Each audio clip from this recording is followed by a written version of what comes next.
Assalamualaikum warahmatullahi wabarakatuh.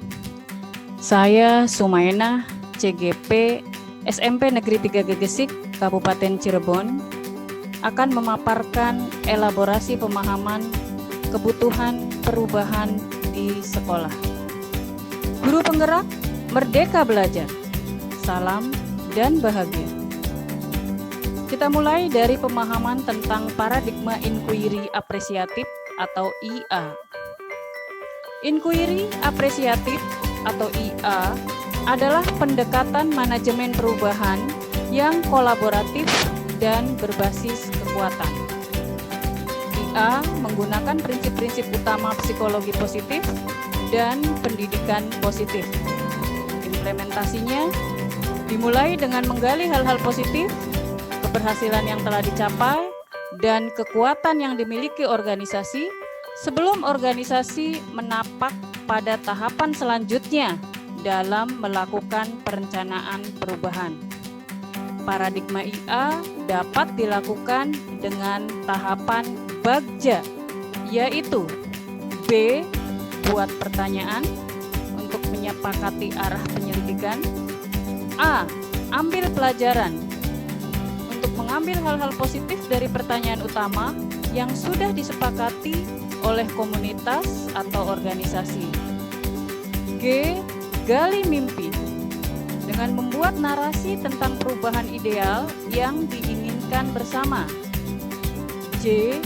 Jabarkan rencana dengan menentukan langkah-langkah yang harus dilakukan dan siapa saja yang bisa dijadikan aktor dan pemangku kepentingan. Lalu A.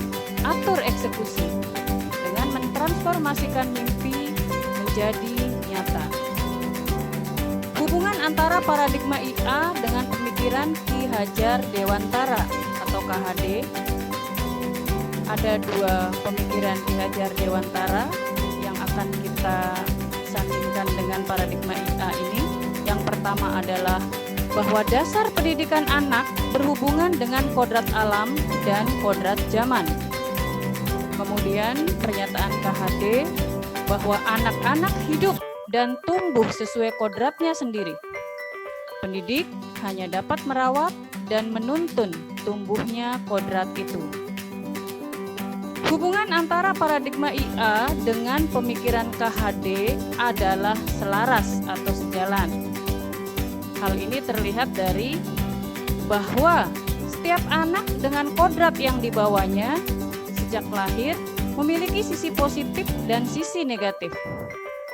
Hal ini sejalan dengan pendekatan IA yang percaya bahwa setiap orang memiliki inti positif yang dapat memberikan kontribusi pada keberhasilan. Implementasinya, pendidik harus mampu menemukan sisi positif anak dan mengembangkannya, serta menyamarkan sisi negatifnya.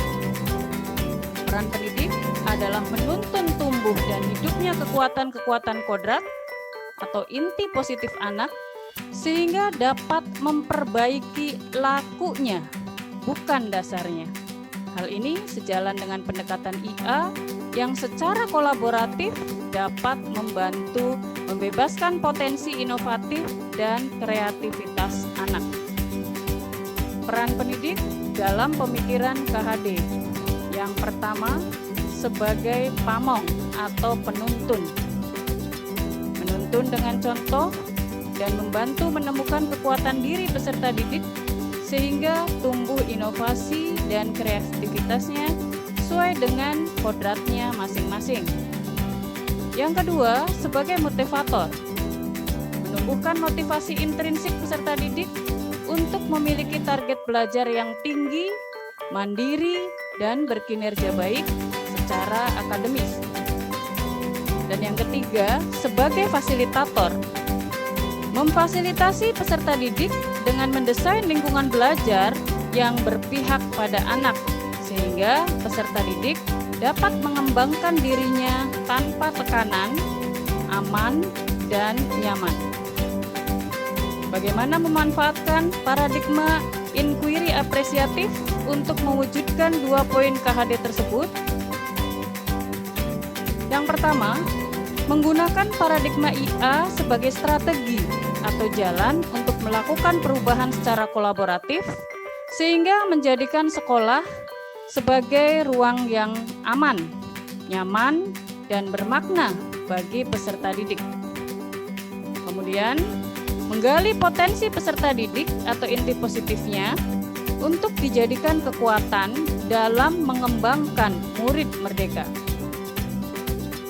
Berikutnya, menggandeng semua pihak untuk menjadi aktor dan pemangku kepentingan yang bisa berkontribusi mewujudkan visi murid merdeka dan menggunakan langkah-langkah Bagja untuk melakukan perubahan tersebut. Demikian, terima kasih, salam, dan bahagia.